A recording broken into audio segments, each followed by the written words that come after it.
Greetings again, every pony. I am back with another fanfic story. I think it's a fan fiction. It's not a clump fiction. It's called Silver Dusted Sunrise. And it's a story about two little fillies. Yay! So let me stop rambling in third person and get to it. So I can actually intrigue someone for once. It all starts out in a sad, poor little town, basically filled with almost nothing but a few ponies. Silver Dust, a little bat pony, and her friend, Sunrise, I think it's like a yellow, blue-eyed alicorn filly, were setting out to school. See, they were walking with each other. Silver took a good look at Sunrise and says, "Hey, son, what's on your ear?" Sunrise just looks at her and checks her ear and like, "Oh, that's just this morning's breakfast." But little did she know, 'cause Silver did not even know what she was talking about, 'cause it looked like blood. She said it was just grape jelly, so they just went about their day like nothing even happened. As they got in school, they both laid an apple on the teacher's desk. I don't know why, but that seems like tradition to me, so I'm just going to leave it at that. I'm not going to go any more into that. And the teacher walks in and says, "Good morning, class. Pick up your pencils and turn to page 3. We are going to take a small quiz." After she mentions that, the whole class is like, "Oh, but teacher, I forgot to study." "Silver, don't give me any lip. We're still taking the quiz," the teacher says, giving her a kind of a cockeyed look. Silver just huffed and just looked at the teacher in a kind of stressed out kind of, let's see, how do I put this? Oh, there it is. And a stressed out look that the teacher can't really justify even if she tried. As the class did exactly what they're told and picked up their pencils and started the quiz. After it was all over, they put down their pencils and the teacher proceeded to grade the papers. And the messed up part is, Silver Dust didn't study at all and still made a complete A. Sunrise made a B. And she did study. That's the awkward part. Which, in retrospect, was pretty funny. 2 more classmates got an F, a C. There was also 2 more B's and a C. After class was all over, Silver tried walking home with Sunrise, and they stopped for a minute because they didn't want to go home just yet, as they started playing around in the ever-free forest. Or whatever freaking forest they're at. I'm not even going into details on that. I'm just saying it ever-free because, that's the only one I really know. As they went about their playing tag through the forest, little did they know they were being watched. Ooh, oh my, I wonder who's about to attack him. Well, surely I'm the narrator, I should know.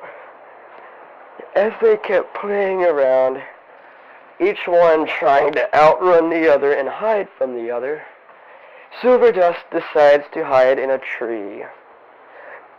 See, Sunrise wasn't having any of this.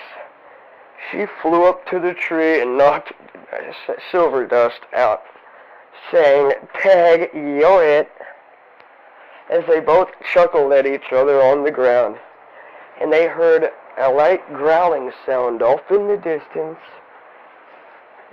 See, Sunrise like, "Silver, what was that?" And Silver's like, "You smell that, Sunrise?"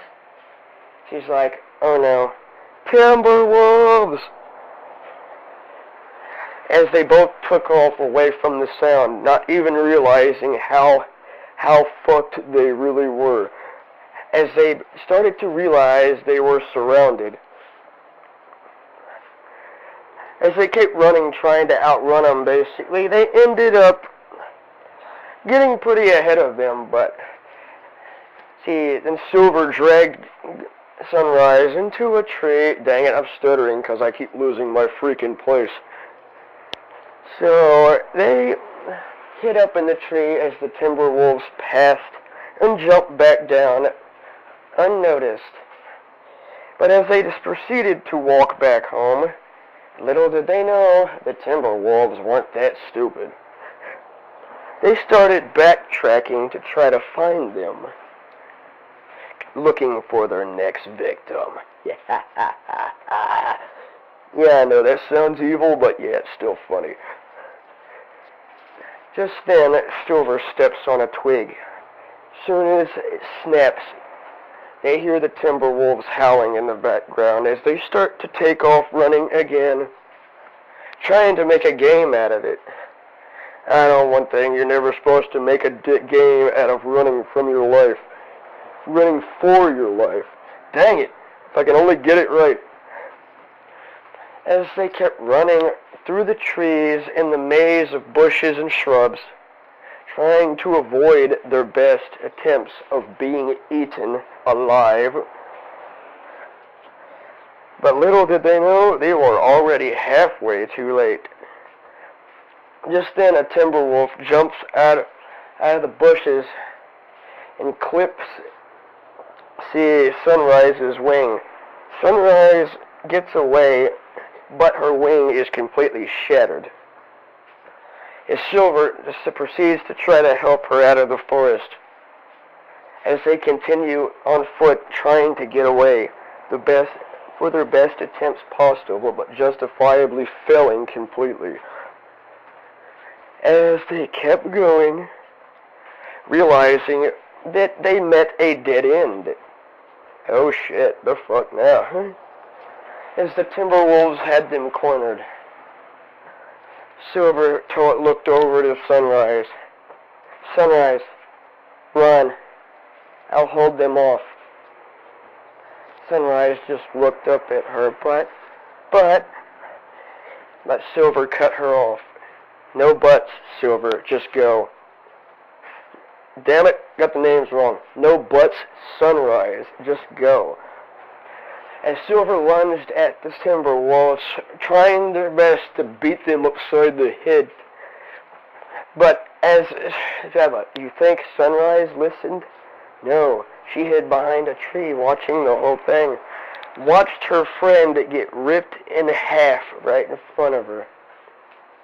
As the Timberwolves started tearing her limb from limb, first starting with the legs, then the wings, as blood and entrails of her best friend were scattered all over the ground.